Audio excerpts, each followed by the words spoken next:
Coucou YouTube, on se retrouve pour un nouveau bilan lecture. Alors ouais, désolé avec ce titre complètement fadasse, pas du tout putaclic, hein, parce que c'est encore, je suis désolée, pareil pour les gens du chat, je suis désolée. C'est encore un bilan lecture bofasse, quoi. C'est encore un bilan lecture qui est, oui, c'est bien, mais pas top. Toujours pas de coup de cœur. Bah voilà, bon, mon dernier coup de cœur, il date de quand? Il date du mois de juin. Et encore, c'était pas non plus un ultra coup de cœur. Sinon, ouais, mais si, le mois de juin, quoi. Voilà. Je n'ai pas eu de coup de cœur depuis le mois de juin. Donc ça fait 3 mois. 4 mois, pardon. La meuf, c'est plus compter. On est en octobre, meuf. On est en octobre. Calme-toi. Ça fait 4 mois. Oh, je suis dégoûtée. Mais bon, voilà, c'est la vie. Je désespère pas, je désespère pas. Ça va bien arriver un jour, de toute façon. Et il y a forcément encore des livres, des excellents livres pour moi. Ouais, alors franchement, honnêtement, Adeline, je suis pas très optimiste sur American Psycho. Parce que, voilà, on m'a dit plusieurs fois, attention, tu risques de pas aimer. Voilà, donc comme, voilà. Comme il y a des gens qui connaissent pas mal mes goûts, bon, on verra. Je pense que c'est surtout, à mon avis, c'était surtout par rapport à mon militantisme. Mais on verra hein, après. Voilà. On est à l'abri de rien. J'aurais aimé au moins avoir un petit coup de cœur en octobre. Là, il y avait quand même des bonnes lectures. Mais bon. Ouais, c'est spécial, il paraît, ouais. Il paraît. Donc j'ai quand même réussi à avoir 6 livres. Alors heureusement, finalement, c'est pas plus mal. Non, ça m'a fait quand même chier d'être malade. Dimanche, je pense que même si j'avais pas été malade dimanche, j'aurais peut-être repoussé un peu ce bilan lecture parce que mardi, je n'avais que 4 livres à vous proposer. Et encore, j'étais partie pour en avoir que 3 à la base. Hein. Vraiment, j'en ai terminé un peu sur le fil. Mais bon, comme dimanche j'étais malade, on a fait le tag de dimanche, on l'a fait mardi. Et du coup, bah, j'ai décalé ce bilan lecture à jeudi. Je pouvais pas le décaler plus parce que mardi prochain, je ne suis pas là. Et après, ça aurait fait un gros bilan lecture. Donc, t'en as 5 ? Donc du coup, là, bah ouais, là j'ai fini. Aujourd'hui, normalement, je devais en avoir que 5 des livres. Mais j'en ai fini un aujourd'hui que je pensais pas finir aussi vite. Donc voilà, finalement, je suis arrivée à 6. Et bah écoutez, c'est très bien. Donc comme d'hab, je les ai classés de la moins bonne à la meilleure lecture. Mais il n'y a pas eu de vraiment mauvaise lecture, comme il n'y a pas eu de vraiment bonne lecture, quoi. Voilà, pas eu de cata, il n'y a pas eu de coup de cœur, quoi. En gros, c'est ça. C'est pour ça que c'est un bilan fadasse. Je suis vraiment désolée. Voilà, donc ouais, bon bah allons-y, let's go, on commence avec... Ouais, j'ai laissé la couverture que j'avais mise pour la palle, parce que le brouillard, tout ça, même si au final c'est pas vraiment du brouillard.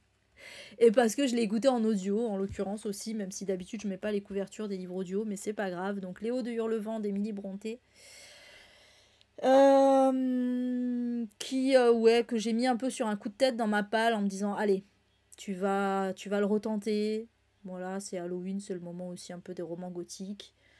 J'avais eu, voilà, parce que celui-ci, j'avais tenté une fois de le lire et j'avais abandonné parce que je me faisais chier, on va pas se mentir. Let's go pour des livres à ne pas lire. Si, il y en a des biens quand même. Et mais là, non, alors là, en vrai, ça allait un peu mieux, ça allait mieux. Même ça allait même beaucoup mieux en vrai. Voilà, là, je me suis pas ennuyée cette fois. Je suis contente de l'avoir écouté en entier. Voilà, c'est un classique de plus à rajouter dans mon escarcelle, on va dire. Ceci étant, j'ai pas été de ouf non plus. On va pas se mentir.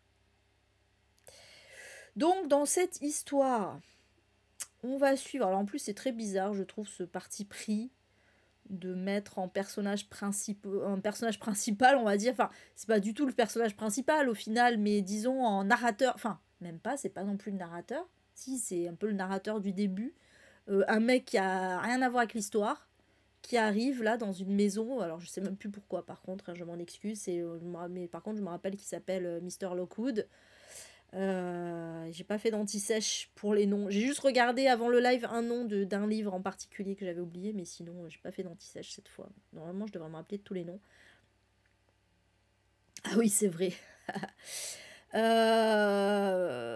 Et donc voilà, il arrive dans la maison de Heathcliff, qui est un homme pas très sympathique, on va dire.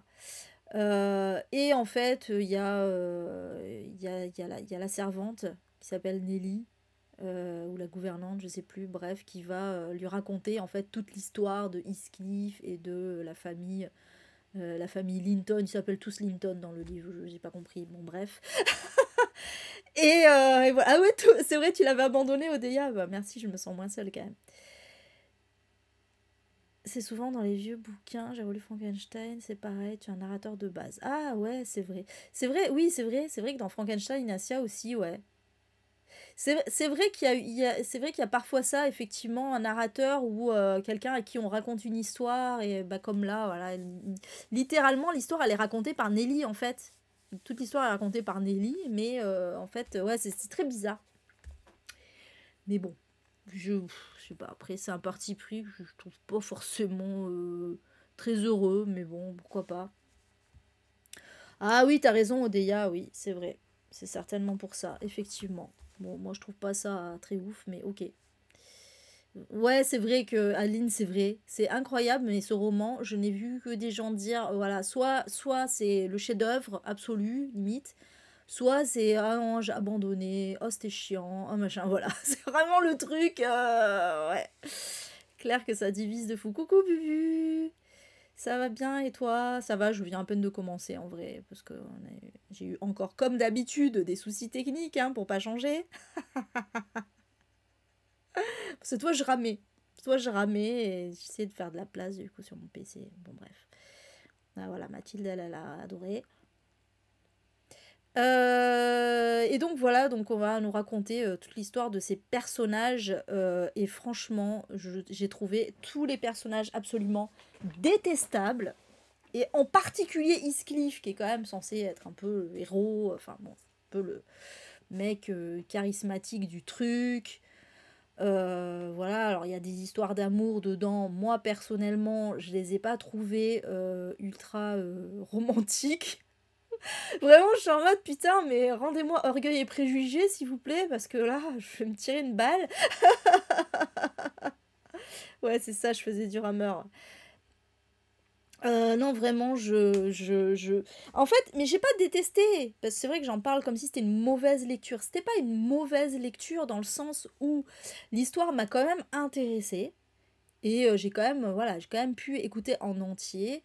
Et je sais pas, j'avais envie quand même de savoir ce qui se passait, etc. Mais en dehors de ça, j'ai pas été transcendée par ma lecture. Je suis désolée. Voilà, j'ai pas aimé les personnages. J'ai pas, en plus, j'ai du mal à comprendre les liens des fois entre les personnages. Et en plus, comme ils s'appellent tous pareil, je suis désolée. Mais au bout d'un moment, moi, ça me saoulait un petit peu. J'arrivais plus à savoir. Attendez, on parle du frère? On parle de qui là? Je sais plus. Je sais plus qui est qui au bout d'un moment. Ça me prenait la tête. Donc en plus, comme je l'écoutais en audio, en fait, c'est pas la bonne idée. C'était pas la bonne idée d'écouter les hauts de relevant en audio, parce qu'en audio, tu peux pas revenir en arrière, voir, attends, c'était qui déjà lui? Et du coup, il y a des moments où j'étais vraiment perdue. Oui, t'as bouffé le bouquin, mais t'étais énervé tout le long. Bah, c'est un peu ça, en fait, hein. C'est un peu ça, c'est-à-dire que vraiment, j'étais... Alors, mis à part le fait que des fois, j'étais perdue entre les personnages, j'étais quand même à fond dans le truc. Mais par contre, c'est clair que les personnages, j'avais tous envie de les baffer. J'étais là, mais putain... Et même la narratrice, même Nelly, des fois, elle me saoulait, en fait. Vraiment, j'étais là, mais putain, il n'y en a pas un pour relever l'autre, mais s'il vous plaît. Merde, quoi. J'en peux plus, je peux plus les blairer tous autant qu'ils sont. Ils m'énervent. J'avais vraiment envie de baffer tous les personnages. J'étais là, putain, mais vraiment, il y a des fois, mais le Heathcliff, j'étais là, mais pourquoi t'es vénère? Mais arrête d'être vénère, s'il te plaît, arrête d'être vénère après tout le monde, ça me saoule. Putain, entre les mecs qui sont tous vénères et les meufs qui sont tous chiantes. Bref, bon voilà, je sais pas. Je crois que c'est vraiment ça le truc du livre. C'est vraiment les personnages détestables, quoi. Et je sais qu'il y a des gens qui adorent détester des personnages. Et moi aussi, des fois, j'adore détester des personnages, clairement. Mais là, j'ai pas adoré les détester. Ça m'a juste saoulé, en fait. Ça m'énervait juste. Vraiment. Les personnages font toujours des mauvais choix, en plus. C'est incroyable. Voilà. Bon, écoutez, en plus, ouais, franchement, je m'attendais.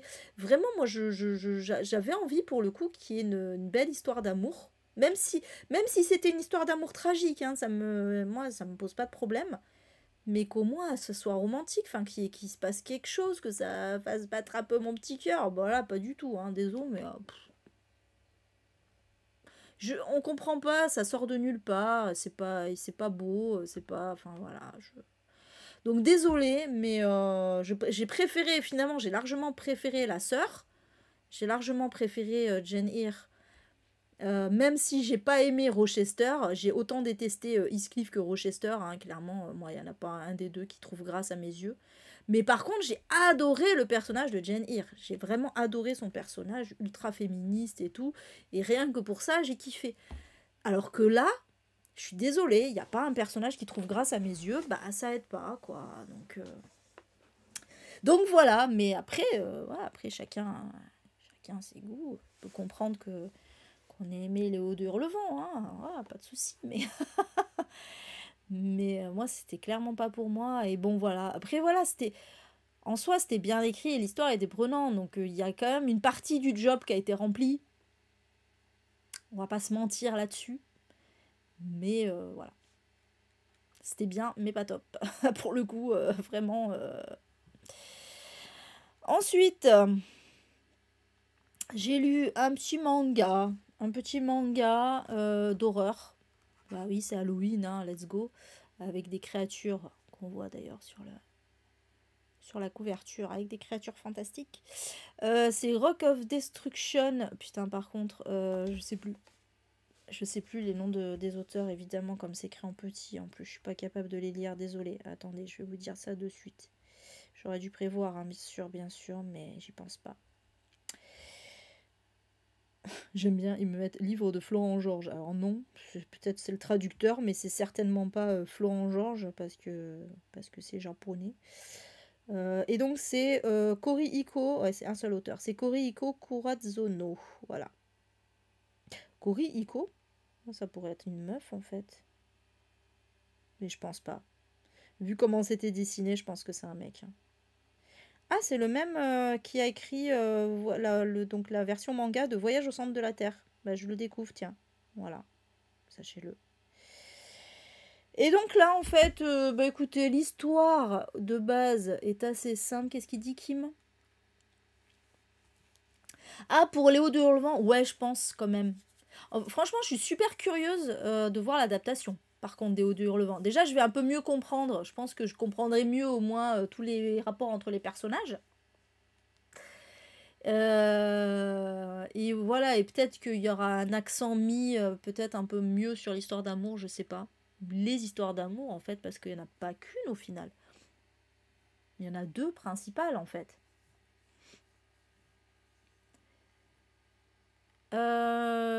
Donc ouais, dans cette histoire, alors ça démarre un peu de façon classique, on va dire, parce que c'est une bande de jeunes qui vont passer quelques jours en fait en vacances chez un mec qu'ils ne connaissent même pas en plus. Enfin bon, c'est un peu bizarre parce que en fait c'est très chelou. J'avoue que le début j'étais là, ouais bon. Tous les jeunes ne se connaissent pas en fait. C'est genre, allez, genre ils ont recruté comme ça, allez, venez, il y a un mec, il nous prête sa maison, let's go quoi. Moi j'étais là, oui, bien sûr, je vais faire ça. Genre, je vais suivre des gens que je connais pas.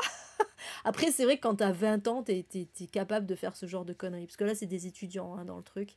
T'es effectivement capable de partir en mode allez, let's go. Surtout s'il y a que des mecs, non. Mais si là, il y a d'autres nanas. Il y a autant de mecs que de nanas. D'ailleurs, je crois qu'il y a 4 meufs et 4 mecs. Euh, Mais bon, alors en plus, ça commence pas très bien. On va suivre en particulier l'héroïne. Je sais plus son nom. Mais c'est pas grave. Bon, c'est pas très très important là en l'occurrence. Et en fait, le truc, c'est que.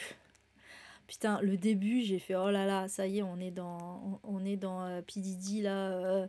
Parce que en fait, dès le début, les mecs ils sont là, ouais, on va leur faire prendre des. Je sais plus quelle pilule et tout. T'inquiète et tout. Et après, on pourra faire ce qu'on voudra d'elle et tout. Moi, j'étais là, oh putain. Ok, comme dans le film là. C'était quoi, Kim, le film qu'on a vu où il y avait ça aussi? Et on s'est dit, après, quand il y a eu l'affaire P. Diddy juste derrière, on s'est dit, putain, mais c'est le même délire en fait. What the fuck? Il était trop bien ce film, mais je sais plus le titre. Si t'es encore là, si tu peux dire le titre. Ouais, c'est ça, Adeline.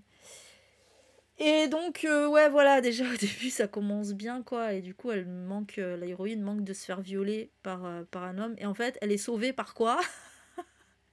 Elle est sauvée parce que dans le même temps, les autres personnes retrouvent le corps de l'un d'entre eux. Alors, le corps, c'est beaucoup dire.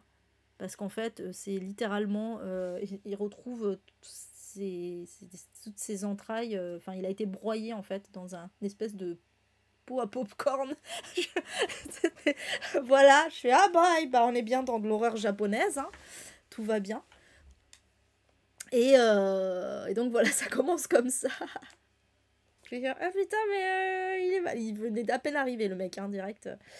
Ah oui, il est mort. Ah bah oui, c'est embêtant. Et en fait, ben, ils vont découvrir que la maison où ils sont, alors c'est pas la maison hein, pour une fois, c'est qu'en fait ils sont situés près d'un espèce de rocher où il y a une malédiction. Et le scénario, je l'ai trouvé un peu pourri hein, en vrai. Et en fait, il se trouve qu'il y a euh, que c'est enfin, tous les je sais pas combien de décennies ou de siècles, j'en sais rien, il y a la lune qui s'aligne avec je sais pas quoi, bref. Oui, je lève les yeux au ciel parce que je s'annule, mais bon. Et que du coup, ça fait une malédiction, voilà. Et en fait, et ben, ça fait sortir des créatures, voilà.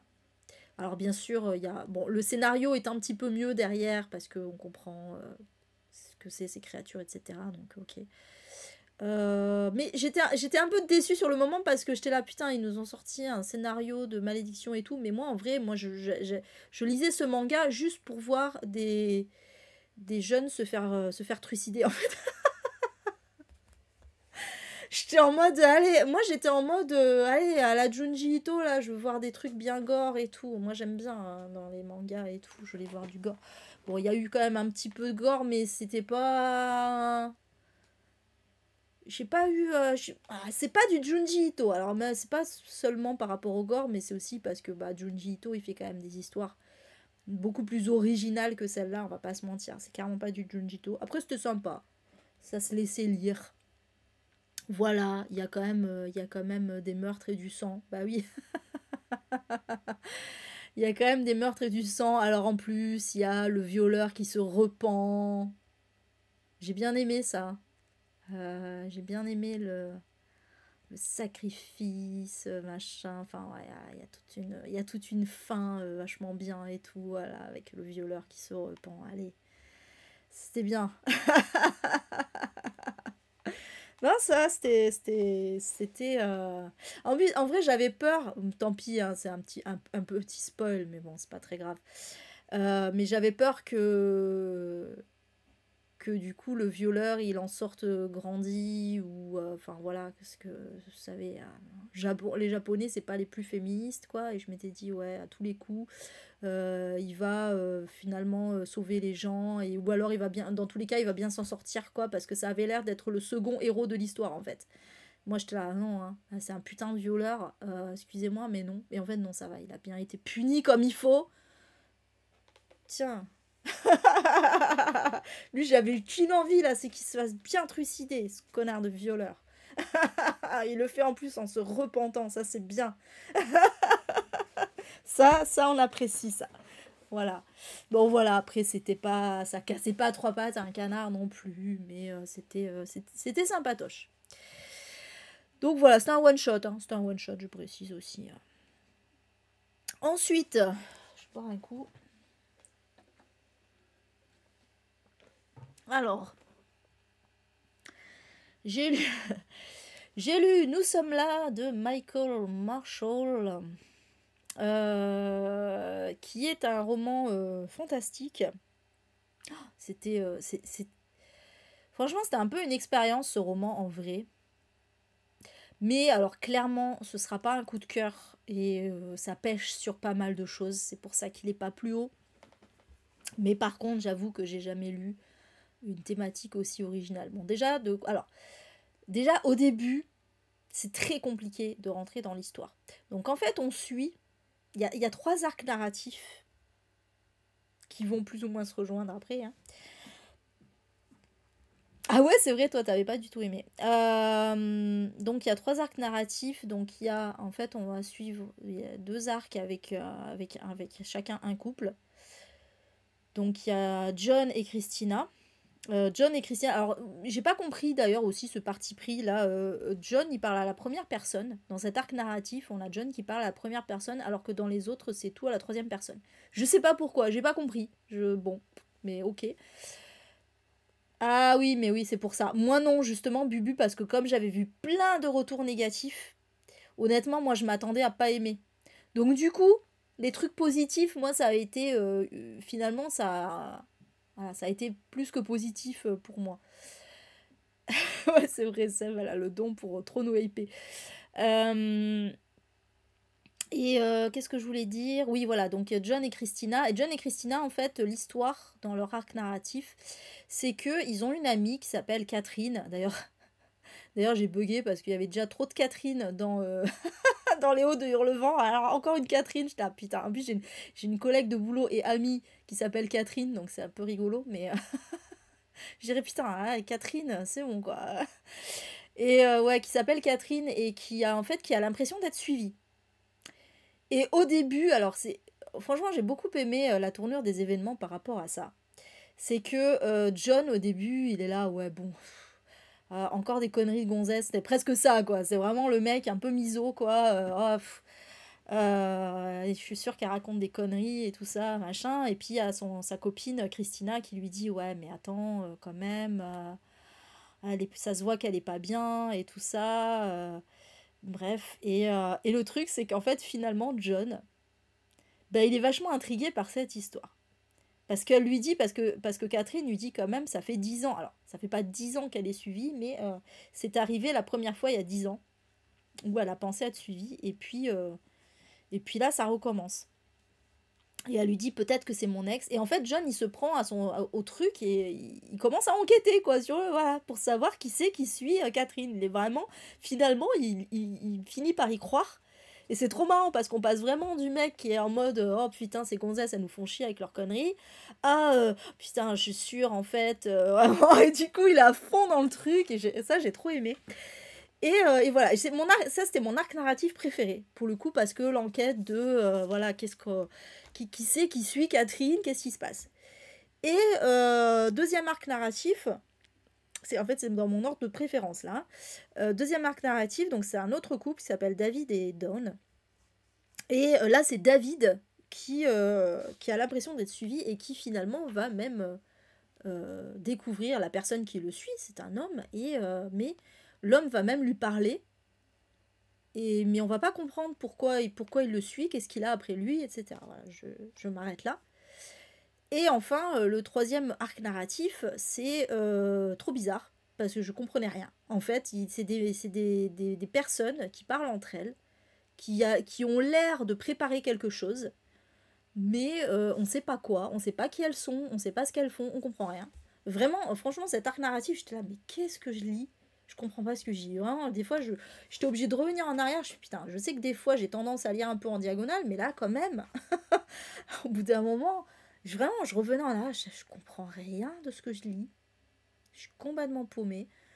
Je fais bon. Et d'ailleurs, c'est à ce moment-là, je crois que j'ai, pas de suite, hein, mais au bout d'un moment, à chaque fois revenir sur cet arc narratif, parce que ça va durer un petit moment quand même, hein, où on comprend rien, je suis allée regarder des, je suis allée regarder des commentaires sur Babelio, et d'ailleurs, pas bien du tout, parce qu'il y en a un qui spoil. Je vous le dis comme ça, donc n'allez pas, si jamais vous avez l'intention de le lire, n'allez pas regarder les commentaires sur Babelio, parce qu'il y a un commentaire qui spoil. C'est très dommage. Qui spoil la révélation de justement ce que c'est. Et alors, c'est pas la révélation finale de la fin, tout ça, machin, mais quand même, c'est un truc super important, quoi. Enfin, c'est le truc le plus important du livre. Alors, c'est pas non plus... Enfin, tout n'est pas dit, mais quand même, quoi. J'étais un peu dégoûtée, ouais. Mais par contre, ce qui m'a rassurée, c'est que il y avait des gens qui disaient oui, on va finir, vous inquiétez pas, au début c'est compliqué, mais on finit par comprendre. J'ai fait bon, ok. Et du coup, j'ai continué. Et effectivement, cette révélation de qui sont les personnes qui suivent et qui sont les personnes dont on suit là, ce troisième arc narratif qu'on comprend pas, ça rebug. Non, je suis toujours à 60 FPS là. Moi, pour moi, ça bug pas de mon côté. J'espère que. Oh merde, sérieux? Pourtant là, j'ai rien. Voilà, tout va bien. Ah oui, j'ai pas mal de paquets perdus, effectivement. Qu'est-ce qui se passe? Merde. Bon. Je vais. Ça va être chiant parce que du coup, ça va se voir sur le YouTube aussi. Pas le son, mais l'image. Ah, c'est juste l'image qui bug. Bon, si c'est pas le son, ça va. C'est déjà ça. Ok. Bon, bah, désolé alors pour l'image. Ouais, je vois que j'ai des paquets perdus. Je sais pas pourquoi. Putain, mais qu'est-ce qu'il y a ce soir? C'est peut-être la connexion hein, qui est mauvaise aussi. Hein. Je sais pas, hein, ça peut arriver des fois. Hein. Ah, toi, c'est le son qui bug. Ah merde. C'est pas ouf alors. Mais là, je comprends pas parce que là, mon CPU, il est assez faible. Je suis bien à 60 FPS. J'ai juste, par contre, j'ai des paquets perdus. Mais ça, je sais pas quoi faire contre ça. Là, honnêtement, je peux pas mieux faire, donc tant pis. Désolée. Je vais continuer. Hein. Et donc, ouais, voilà, la révélation, j'ai trouvé ça super original. Franchement, c'est la première fois que je vois cette thématique. Et j'étais là, mais c'est une trop bonne idée. Après, voilà, je m'inquiétais. J'étais là, ouais, reste à savoir quand même si ça va bien être exploité. Alors, j'ai eu peur à certains moments. Notamment quand il parle avec le prêtre. Ah, c'est haché, putain. Quand il parle avec le prêtre. Bon voilà, je ne vous dis pas quoi, je ne vous dis pas ce que le prêtre dit, mais en fait le prêtre dit un truc et j'étais là, bah non, si c'est ça, c'est trop nul. Ah, j'étais en mode, oh bah non, pff, ouais, ça par contre c'est cliché, c'est déjà vu, revu, mais en fait non. En fait non, c'est pas ça. Et donc ouais, c'est vraiment la thématique auquel on pensait, et vraiment à laquelle on pensait, pardon. Et vraiment, moi j'ai trouvé ça génial. Après. Le problème, effectivement, c'est que franchement, ça pêche au niveau de l'écriture. Ça manque de rythme. Ça manque vraiment, vraiment de rythme. Il y a des fois, il y a vraiment des grosses longueurs. T'es là, ouais, bon, d'accord, je m'en fous, passons à autre chose. Et en fait, Michael Marshall, je suis désolée, mais c'est dommage parce que il a eu une excellente idée, mais il n'a pas su la mettre. Il a pas su deliver ça comme il faut, quoi. En fait, il a pas su euh, ouais, rythmer son livre, faire des rebondissements suffisamment. Ça marche plus? Qu'est-ce qui se passe? J'entends Kim qui a crié, mais.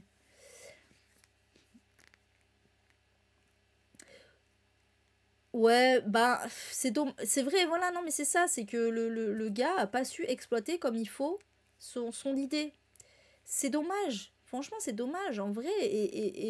Mais après, moi, je pense que moi, j'ai quand même aimé ma lecture. Honnêtement, moi, j'ai aimé ma lecture. J'ai aimé cette idée. J'ai aimé pas mal de choses dedans. C'est juste que ça manque de rythme, en fait. Voilà, vraiment, ça manque de rythme, il y a trop de longueur. Il n'a pas su écrire comme il faut, il n'a pas su tenir en haleine. Voilà. Je pense que déjà, je pense que c'était pas forcément une bonne idée de... Ah, ça marche, ok. Je pense que c'était pas forcément une bonne idée de faire ce troisième arc narratif. Tu as dû lui faire peur avec ces personnages. Et c'est un peu brouillon, bon bref, voilà. Mais quand même, c'était, je sais pas, rien que cette idée-là, c'était trop génial. Putain, j'aurais tellement aimé. Ça aurait été un coup de cœur si ça avait été vraiment bien exploité, bien écrit, quoi. Vraiment, hein. C'est con, hein. C'est con. Bref, voilà, en tout cas. Voilà pour celui-ci. Ensuite. Alors là, voilà, on rentre vraiment dans les bonnes lectures. Même s'il n'y a aucun coup de cœur, les trois premiers, c'était vraiment des bonnes lectures. Enfin voilà, j'ai pris un plaisir, vraiment un réel plaisir de lecture, ce qui n'a pas été le cas des trois premiers où c'était bien, mais à chaque fois il m'a manqué quelque chose. Enfin voilà, ils avaient des trop gros défauts pour que ça soit vraiment des très bonnes lectures. Vous voyez ce que je veux dire?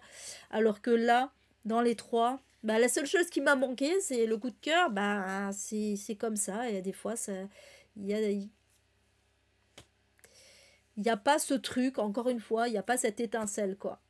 Dans les trois premiers, c'est vraiment ça. Il n'y a pas eu l'étincelle, mais ça a été vraiment des très bonnes lectures. Donc, je commence par Black Lady de Lova Lloyd. Oui, c'est sûr, Bubu, complètement. Qui est donc un peu une histoire à la Bridgerton, mais en peut-être un peu plus réaliste. Alors, je sais pas si... Alors, c'est marrant parce que je vous dis ça, mais en fait, il se trouve... Je vais commencer par là quand même. Mais moi, je le savais pas parce que c'est dit uniquement à la fin du livre. En fait, c'est une histoire... Enfin, c'est tiré d'une histoire vraie. En fait, l'héroïne, elle a vraiment existé et son histoire, c'est vraiment celle-là. Enfin, c'est vraiment celle-là. C'est en tout cas dans les grandes lignes. Après, l'autrice a rajouté des trucs pour rendre l'intrigue un peu plus palpitante et la romance plus belle, etc. Donc elle a un petit peu romancé le truc, mais l'histoire de base, c'est la même. Et du coup, j'étais vachement surprise. J'étais ah mais d'accord. Donc c'est pour ça que ça m'a paru plus réaliste en fait. C'est ça le truc, c'est que hein, j'étais pas en mode moi je m'attendais vraiment à un truc à la Bridgerton. Parce que donc on suit une jeune femme métisse qui s'appelle Dido. Et donc en fait c'est la fille, donc sa mère était esclave et son père c'était un lord. Et en fait Dido elle a été, donc finalement son père il l'a confiée à son oncle et sa tante, donc c'est-à-dire le grand-oncle et la grand-tante de Dido, en leur demandant de l'élever comme si c'était leur fille, quoi, hein, voilà. Bisous Michel, bonne soirée, bonne nuit. Ah, là tu pars à ton heure habituelle. Et il y a quand même vraiment un décalage, hein, j'ai l'impression, mais bon, c'est pas grave. Et qu'est-ce que je disais? Ah, ça continue les paquets perdus. Ça faisait longtemps que j'avais pas eu ces trucs-là, paquets perdus. Là, ça me rappelle les heures sombres quand j'étais encore en wifi, vous vous rappelez? Putain, j'espère que ça va pas faire ça dimanche pour les sorties, parce que ça va me saouler. Et donc, ce que je disais, oui, voilà. Donc, en gros, finalement, une femme métisse à l'époque, donc on est quand même au XVIIIe siècle. Attends, oui, c'est ça, hein, 1700, on est à la fin des années 1700 et quelques. Donc, on est on est quand même au XVIIIe siècle, donc à l'époque où l'esclavage n'était pas encore aboli. Et on a cette jeune femme qui est élevée comme une lady, en fait, hein, voilà. D'accord, ok.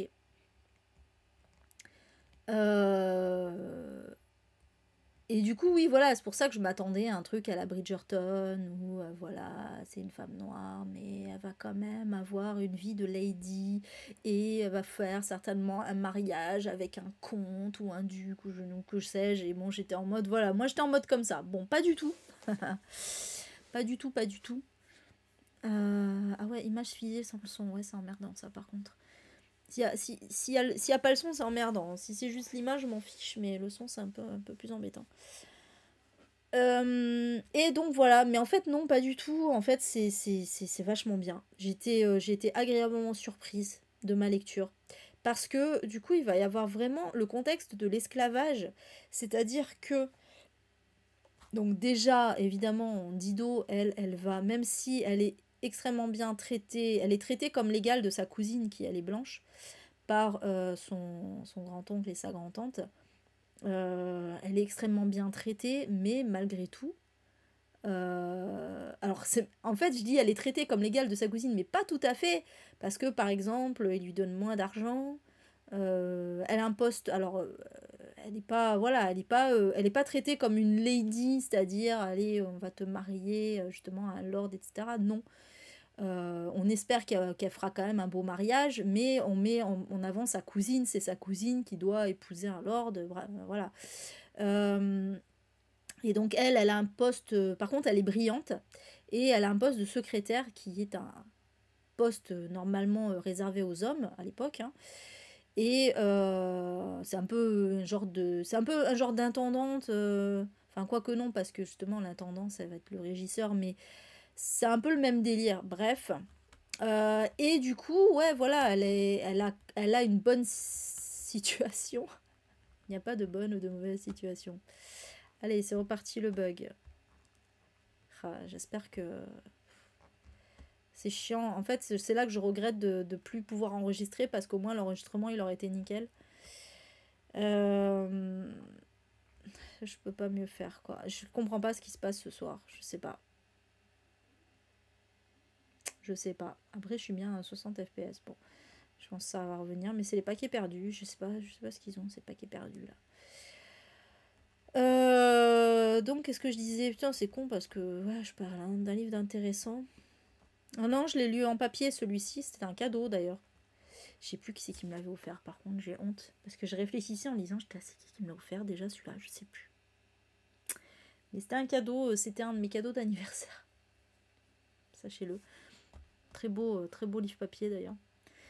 Et ouais, voilà, donc en fait, elle a une très bonne situation, mais malgré tout, c'est pas l'égal d'une blanche quand même. Et surtout, dans toute la haute société, on la regarde avec mépris, voire avec dégoût.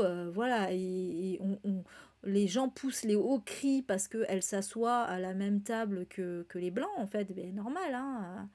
Mais du coup, enfin, normal qu'elle s'assoie à la même table que les blancs. Mais par contre, du coup, voilà, les gens sont scandalisés parce que bah, les noirs, à l'époque, les noirs, c'était des esclaves. Ils c'était au mieux, c'était des serviteurs rémunérés, mais c'est tout, quoi. Voilà. Et, euh, et donc, il se trouve que son grand-oncle, c'est un juge assez connu et qui va devoir statuer. Donc, il y a une affaire en cours. Il est sérieux, ce livre. C'est pas une romance à la Bridgerton, cucul la praline, non. Il y a vraiment une ampleur politique dans le truc. Parce qu'encore une fois, je le rappelle, c'est un roman historique. Alors, c'est une romance historique, c'est vendu comme ça. Mais la part historique, elle est quand même importante. Et donc, il va devoir statuer sur une affaire. C'est l'affaire Somerset, qui est une vraie affaire, du coup, aussi, où c'est un esclave, en fait, qui s'est échappé et qui a fait sa life et tout ça, mais qui a été rattrapé. Et en fait, du coup, il y a d'un côté ben, les gens, les abolitionnistes qui disent ben non, mais il faut que maintenant il a réussi à partir, il faut lui laisser il faut l'affranchir quoi, il faut lui laisser ses droits, etc.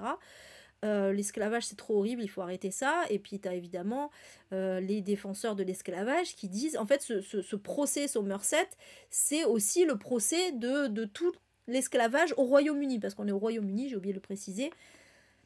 Et donc les pro-esclavage disent mais si on arrête l'esclavage, et et c'est vrai que malheureusement, à l'époque, c'était un argument qui se tenait, si on arrête l'esclavage, c'est toute l'économie qui va se casser la gueule, parce que bah, du coup, forcément, il faudra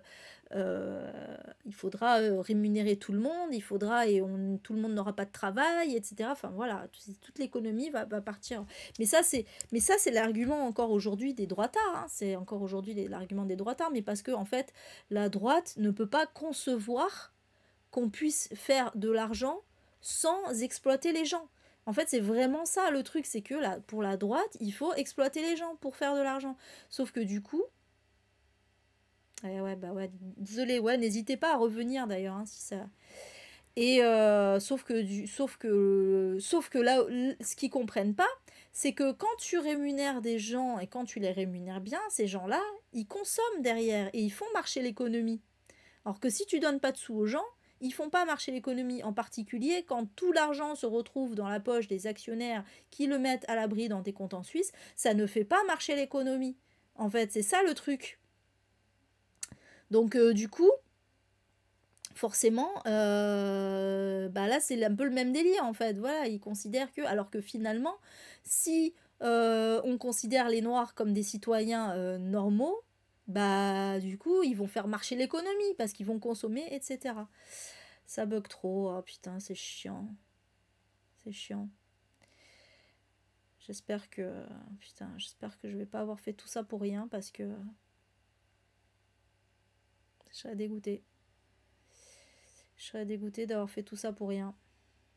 Et en plus, il y a un gros décalage. Oh là là, je vais voir le live demain, ça va être une catastrophe, je sens, quand je vais le télécharger. J'hésite presque à... Bah bon, il reste 2 livres. J'hésite presque à enregistrer le reste pour avoir la fin. C'est con, hein, parce que je parle d'un livre important. Je suis vraiment dégoûtée, quoi. Parce que pour le coup, là... Pour le coup, ce livre-là, il me tenait un petit peu à cœur quand même, parce que c'était vraiment intéressant par rapport à ça. Et voilà, bon bah tant pis, tant pis. Les gens ne sauront jamais.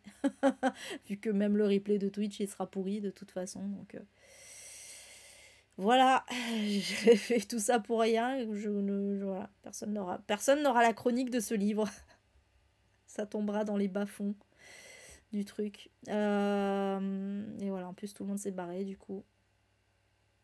Je suis tellement au bout de ma vie. Qu'est-ce que je fais? J'arrête le live et je refais le bilan lecture plus tard. Mais non, c'est con, quoi. Ça me saoule. En plus, il va falloir que je fasse un montage et tout. Ça va me faire perdre du temps. Mais voilà, bon. J'ai presque envie d'enregistrer et de refaire ma chronique, là. Juste pour pouvoir la monter après derrière. C'est chiant de devoir recommencer la chronique. Alors que j'ai dit plein de choses dessus. Bon. Et si j'enregistre, ça va ramer encore plus. C'est ça le truc aussi. Et non, je peux pas. Si j'enregistre, ça va ramer encore plus. Bah tant pis. Bah tant pis, je vais parler dans le vide. En plus, là, il y a un énorme décalage avec le chat. C'est une catastrophe. Je suis dégoûtée. Ouais, je redémarre l'ordi et j'espère que dimanche, ce sera bon pour les sorties parce que sinon, ça va être une catastrophe. Donc, je disais... Qu'est-ce que je disais? Donc voilà, et du coup, en marge de ce procès, il y a donc Dido, qui, elle, évidemment, souhaiterait que son oncle statue pour l'abolition Enfin, c'est pas pour l'abolition de l'esclavage, c'est pas lui qui va statuer là-dessus, mais en tout cas pour la libération de Somerset. Et donc, en fait, il va y avoir des débats qui vont être organisés autour, justement, de l'abolition de l'esclavage et tout ça. Et alors évidemment, on va accuser le juge d'être partial parce que sa nièce est noire, tout ça. Enfin, bon, bref. Voilà. Et aussi, évidemment, on rappelle que ça reste une romance et que donc, en parallèle, on va suivre Dido qui va tomber amoureuse du régisseur de son grand-oncle qui s'appelle John. Encore un John. Entre les John et les Catherine. Mais également, en fait, elle va faire la connaissance d'un lord, d'un futur comte. En fait, c'est le fils d'un comte et qui va devenir comte à la place du comte. Hein.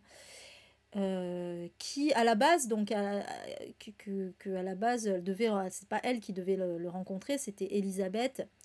Elle chaperonne Elisabeth. Et le problème, c'est que quand les familles vont se rencontrer, c'est Dido qui va taper dans l'œil du comte. C'est Édouard, il s'appelle. Parce qu'elle est ultra, comment dire, ultra brillante. Hein. Elle est super brillante. Oh putain, la vache, le décalage, tu me réponds ça seulement maintenant? Oh, c'est une catastrophe, hein. C'est vraiment une catastrophe. Ça, j'ai dit ça, j'ai dit partez, n'hésitez pas à partir et revenir, je crois, je l'ai dit il y a bien 10 minutes. Ça va être une catastrophe ce live. Bref. Enfin, ouais, c'est une catastrophe ce live, ça va être une catastrophe la rediff pour YouTube. Bref. Donc, qu'est-ce que je disais? Oui, donc voilà, parce qu'elle est brillante, elle sait parfaitement jouer du piano, elle sait parler français, etc. Bon, bref, voilà. Et donc, elle va taper dans l'œil. En plus, elle est super belle, évidemment. Et donc, elle va taper dans l'œil du futur comte Édouard. Et Édouard, Édouard, il va s'enticher d'elle. Et en fait, en gros, tout le livre, ça va être, voilà, je ne vous dis rien, mais tout le livre, ça va être, est-ce qu'il faut écouter son cœur ou sa raison, quoi. C'est plus ou moins ça. Et c'était vachement bien. Et en fait, alors sachez que l'histoire vraie, dans l'histoire vraie, ah oui, mais non. Non, je vous dis rien parce que sinon ça spoilerait. Non, voilà. Mais disons que voilà, dans l'histoire vraie, il n'y a pas tous les personnages. Je vous dis rien, je vous dis rien, je vous dis rien. Je veux pas spoiler. Mais en tout cas, c'était vachement bien. Alors, par contre, ça pêche juste un peu pour l'écriture. C'est quand même une écriture assez simple. Ah d'accord, c'est déjà ça. C'est quand même une écriture assez simple. Voilà, c'était un peu une écriture quand même à la Harlequin, on va pas se mentir.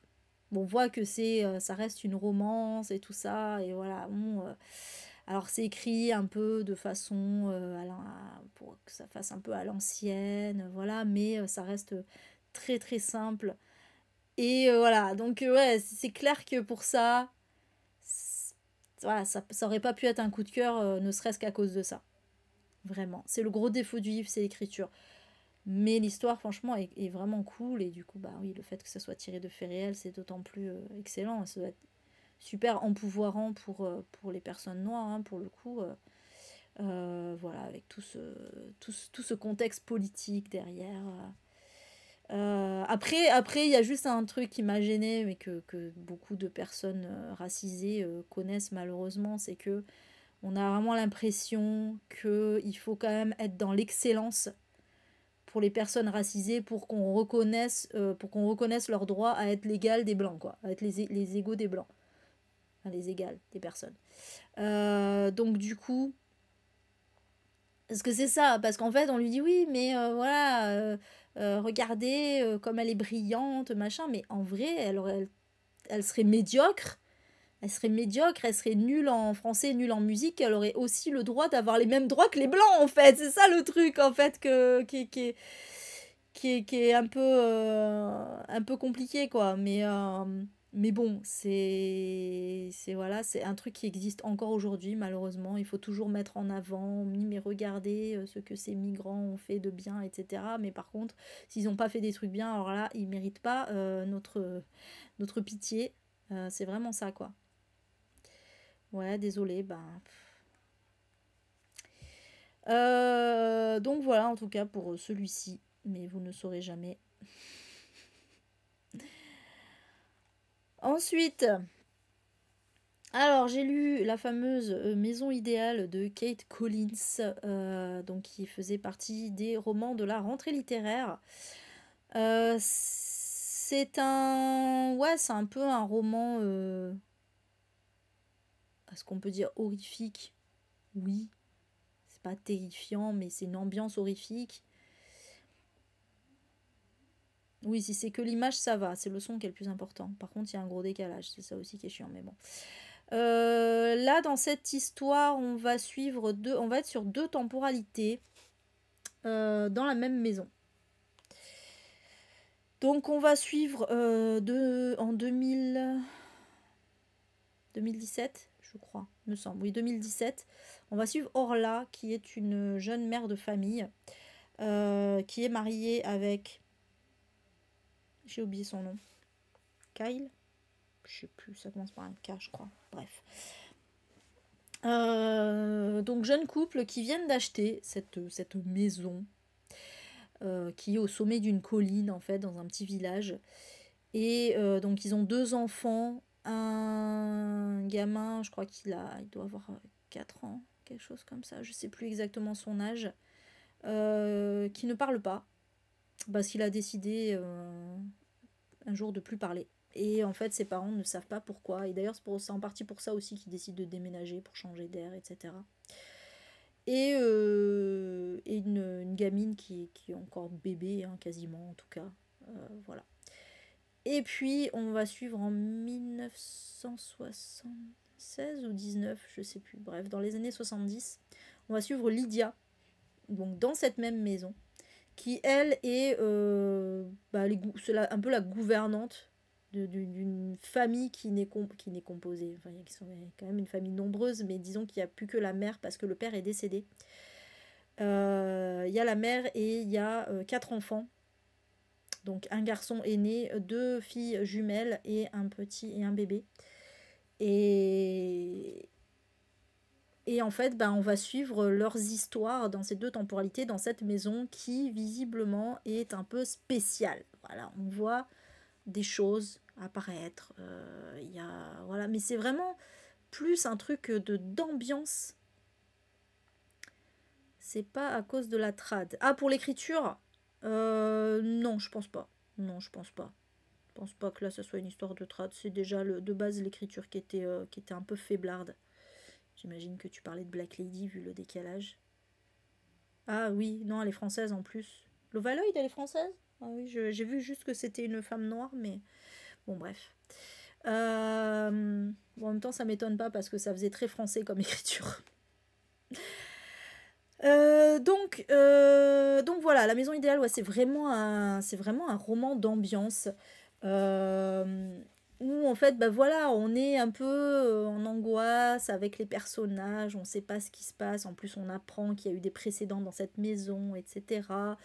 Orla, donc en fait, Orla, en 2017, elle est toute seule parce que, enfin, elle est quasiment toute seule parce que son mari est jamais là, il est toujours en déplacement professionnel. Et du coup, elle peine à s'occuper de ses 2 enfants et dans cette maison un peu chelou. Donc voilà, on va ressentir vraiment sa solitude et son désarroi face à tout ça. Et Lydia, elle, elle galère aussi parce que la maîtresse de maison est pas au top de sa forme, mais surtout elle délaisse un peu ses enfants, quoi. C'est un peu compliqué.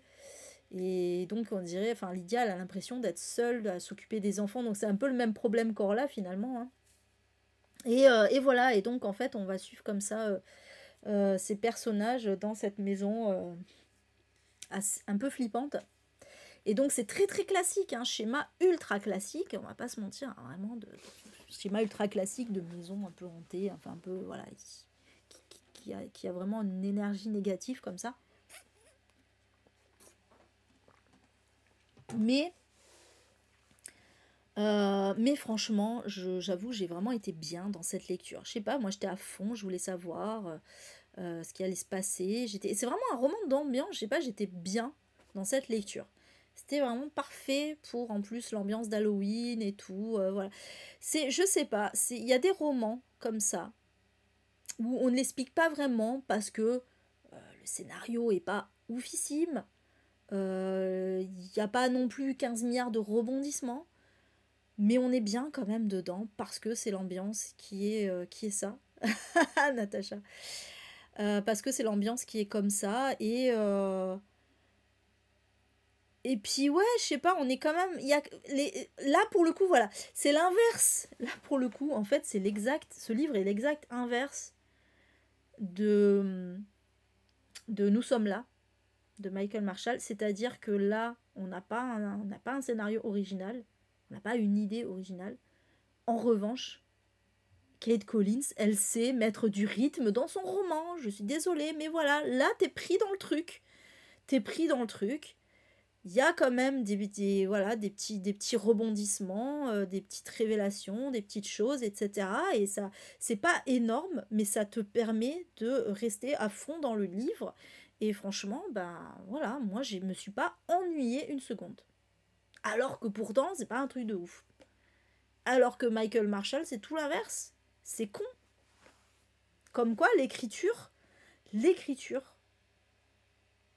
c'est super important. Et quand je dis écriture, je parle pas seulement du fait de bien écrire et d'utiliser les bons mots. Je parle du fait de savoir donner un rythme à son roman, quoi. Vraiment. Donc voilà pour celui-ci. J'avais pas énormément de choses à dire parce que bah voilà, c'est juste, c'était juste bien cool. Et enfin, le dernier qui aurait pu être un coup de cœur aussi, hein, mais pareil, il m'a manqué un petit truc. C'est La petite boutique au poison de Sarah Penner. Alors, il m'avait été chaudement recommandé celui-ci, hein, il était dans ma palle. Il était dans ma palle de l'année, il était dans ma palle depuis très longtemps, d'une façon générale. C'est longtemps que je devais le lire. Et enfin, je l'ai sorti. Et ben écoutez, ça a été une excellente lecture. Donc dans cette histoire... Ah putain, pourquoi j'ai un trou, ça y est, sur le nom de l'héroïne, puisqu'elle parle à la première personne, c'est pour ça. Elle parle à la première personne, donc j'ai oublié son nom. Il y a 2 temporalités aussi. En plus, comme il y a un décalage dans le chat, vous n'allez pas pouvoir me répondre. Il y a 2 temporalités. Moi, je pensais, c'est marrant parce que je pensais que c'était uniquement un roman historique, en fait, qu'on était seulement dans l'époque victorienne, mais en fait, non, on est aussi de nos jours. Et ça m'a bien plu au final. Je vais chercher son nom parce que sinon ça va me trigger. La petite boutique. Et c'est ça, petite boutique au poison. Et donc l'héroïne, elle est où? Elle s'appelle comment? Parce que je me rappelle de Nella, qui est l'apothicaire. Elisa. Et c'est Caroline. Ah voilà, putain, Caroline. Ah, j'étais loin, j'étais pas du tout sur Caroline. Alors là. Toi, t'aimes pas les romans d'ambiance, Bubu? Bah là-dessus, tu vois, on se rejoint pas. Moi, j'adore les romans d'ambiance. Et donc, on va suivre Caroline de nos jours, qui était censée partir en voyage à Londres avec son mari. Voilà, tout allait bien. Le problème, c'est que peu de temps avant leur voyage, elle va découvrir que son mari la trompe. Alors, elle est américaine, hein, je précise, Caroline, hein, elle vient de l'Ohio. Elle va découvrir donc que son mari la trompe, et évidemment, c'est le drame. Et en fait, elle va décider de partir à Londres toute seule. Je me casse, parce que je veux quand même faire ce voyage. En plus, c'était elle qui voulait absolument aller à Londres, donc bon.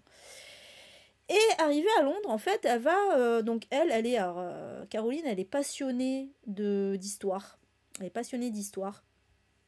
Et elle va participer, parce que bon, c'est pas tout, mais c'est qu'il faut s'occuper quand tu es toute seule dans une ville que tu connais pas. Ah oui, non, ça va, c'est pas un livre... la maison idéale, c'est pas un livre de description. Il se passe des trucs. Je te rassure. Qu'est-ce que je voulais dire? Oui, donc voilà, et en fait, elle va se joindre à un petit groupe de... Donc, il y a un guide, en fait, qui... alors, je sais plus si c'est truc d'archéologie ou quoi, j'en sais rien. Enfin bon, bref, en tout cas, ils vont fouiller dans la Tamise, enfin, ou à côté de la Tamise. Bref, je sais plus exactement les tenants et les aboutissants, mais en tout cas, voilà, ils cherchent un peu des objets anciens, etc. Et elle va trouver une petite fiole avec un petit ours gravé dessus. Et en fait, comme voilà, en fait, elle est tellement obnubilée par son mariage qui est parti en live et tout ça, le fait qu'elle soit toute seule là, machin, que en fait, elle va se donner un but à son voyage, quoi. C'est-à-dire que elle va se dire, bon, bah, j'ai que ça à foutre. Allez, tiens, je vais essayer de trouver d'où vient cette fiole. Voilà, clairement. Et donc, elle va se rendre à la bibliothèque et elle va tomber sur une femme qui travaille là, qui s'appelle Guénor, et en fait, avec son aide, elle va remonter un petit peu la piste de cette fiole. Et justement, nous, en parallèle, donc l'autrice va décider de nous raconter comment cette fiole est arrivée là, en donc nous racontant l'histoire de l'apothicairesse Nella. Donc on est à l'époque victorienne. Et là, donc, on va suivre Nella qui, elle, fournit des... Alors, de base, elle choisit donc je vais y arriver, hein, elle choisit de soigner les femmes. Donc voilà, d'aider les femmes avec leurs maux quotidiens, les règles, les grossesses, etc. Les avortements aussi, bref. Mais aussi, elle leur fournit de temps en temps du poison pour qu'elles tuent leur mari violent, leur conjoint violent, leur violeur, ce genre de choses, quoi. Donc voilà, c'est bien cool ça. Et un jour, il y a une petite fille, on peut dire une petite fille, hein, elle a 12 ans, quoi, en tout cas une préado, qui arrive dans sa boutique, qui s'appelle Elisa, et qui lui dit, enfin, qui est envoyée par sa maîtresse pour tuer son mari. Donc elle est envoyée pour chercher le poison. Et en fait, Elisa, elle tombe un peu amoureuse de la boutique, de l'apothicairesse, et elle veut absolument travailler pour Nella. Et en fait, va s'en suivre toute une histoire. Et voilà, j'en dis pas plus, parce que je trouve que juste ça suffit quand même déjà à donner envie. Et bon, c'est un thriller, hein. En vrai, c'est un thriller historique, certes, mais ça reste un thriller. Mais c'était vachement bien. C'était original, hein. C'était original parce que... Bah parce que, en fait, bon, déjà, moi, je m'attendais pas, si je sais pas, dans ma tête, j'avais pas, peut-être pas bien, ou j'avais pas relu la quatrième de couve, ce que je fais souvent, justement, pour pas savoir vers où je vais. Et dans ma tête, c'était seulement historique. Entre les bugs et les pubs, hein. Dans ma tête, c'était seulement historique, sauf qu'en fait, non, j'étais agréablement surprise d'avoir la vision de nos jours, en fait, et j'ai aimé suivre Caroline. Et en fait, ce récit, il est super féministe, pas seulement parce qu'il y a cette histoire d'apothicairesse qui aide les femmes, mais aussi parce que on va suivre Caroline qui s'émancipe, en fait. C'est vraiment l'émancipation d'une femme qui vouait un petit peu sa vie à son mari et qui sait pas quoi faire, qui est complètement perdue parce que son mari l'a trompée, et qui va finalement réussir à s'épanouir à sa façon. Et c'était vachement bien pour ça, c'était vraiment génial. Et puis bien sûr, de l'autre côté, l'histoire de Nella qui va avoir fort à faire, justement parce que il va y avoir, si je vais quand même donner ce détail, il va y avoir un mort qui n'était pas prévu dans cette histoire, et donc il va y avoir une enquête, etc. Mais franchement, je sais pas pourquoi c'est pas un coup de cœur. Je pense que c'est pas un coup de cœur, peut-être parce que je sais pas. En vrai, c'est pareil. Voilà, il y a pas eu l'étincelle qui m'a fait dire waouh, c'était génial ce que j'ai lu. Mais c'était quand même une excellente lecture. C'était quand même une excellente lecture. Je sais pas. Peut-être, quand j'y repenserai à froid, peut-être je me dirai, ouais, peut-être finalement c'était un coup de cœur. Parce que quand j'y réfléchis, mais ça peut pas être un gros coup de cœur. Le gros coup de cœur que j'attends, il est quand même pas là. Mais quand j'y réfléchis, c'est vrai qu'il y a ce côté historique qui est vachement bien fait. Bizarrement, c'est finalement celui que j'ai le moins préféré. Bizarrement, j'ai presque préféré, ouais, l'histoire de... et je pense que je serai unpopular opinion là-dessus, à mon avis, hein, parce que je pense que au niveau histoire et rebondissement, c'est beaucoup plus fourni du côté de l'apothicairesse, du côté historique. Mais moi, je me suis vachement attachée à Caroline, en fait, et j'ai aimé son histoire, et j'ai aimé son émancipation. Je pense que c'est mon côté féministe, là, qui est vraiment sorti, là, et je pense que c'est vraiment cet arc narratif que j'ai aimé, et qui peut-être, finalement, aura manqué d'une certaine profondeur. En fait, l'autrice s'est vachement plus appesantie, finalement, sur l'histoire de Nella et d'Elisa, alors que moi, j'aurais préféré qu'elle s'apesantisse plus sur Caroline. Et je pense que c'est peut-être pour ça que c'est pas un coup de cœur. Parce que moi j'ai préféré l'arc narratif de Caroline, sauf que en fait l'arc narratif de Nella est beaucoup plus travaillé. Vous voyez ce que je veux dire? Je pense que c'est ça le truc qui fait que c'est pas un coup de cœur. Mais c'était bien, c'était vraiment très très bien. Je vous le conseille fortement si vous aimez les thrillers et que vous êtes féministe et que vous aimez aussi l'époque victorienne. Tant qu'à faire, let's go. Voilà, je ne peux pas vous dire mieux. Sur ce, je vais arrêter là en espérant que ce ne soit pas la catastrophe. Bah, je verrai ça dimanche au montage. J'ai peur. Mais en tout cas, voilà pour ce bilan lecture. Et en ce qui concerne mes lectures actuelles, pour finir, donc j'ai toujours, j'avais commencé il y a un petit moment, Là où gisent les endormis de Farida Abiki Yimide, que j'adorais hein, en plus, mais en fait j'ai des problèmes parce que c'est un gros livre papier et que je ne sais pas, je ne peux pas le prendre dans les transports, que chez moi c'est compliqué de lire avec la lumière, etc. Bref, donc il va falloir que je trouve un moment pour pouvoir mettre la lumière pour pas gêner Kim, etc. Bref, mais j'ai très envie de le reprendre parce que c'était vachement bien. Dans cette académie, c'est un Dark Academia, en fait c'est un thriller Dark Academia, maybe fantastique, je sais pas trop encore. Et alors en audio du coup j'ai pas encore repris un bouquin, mais je pense que je vais attaquer Northanger Abbey de Jane Austen. J'ai très hâte.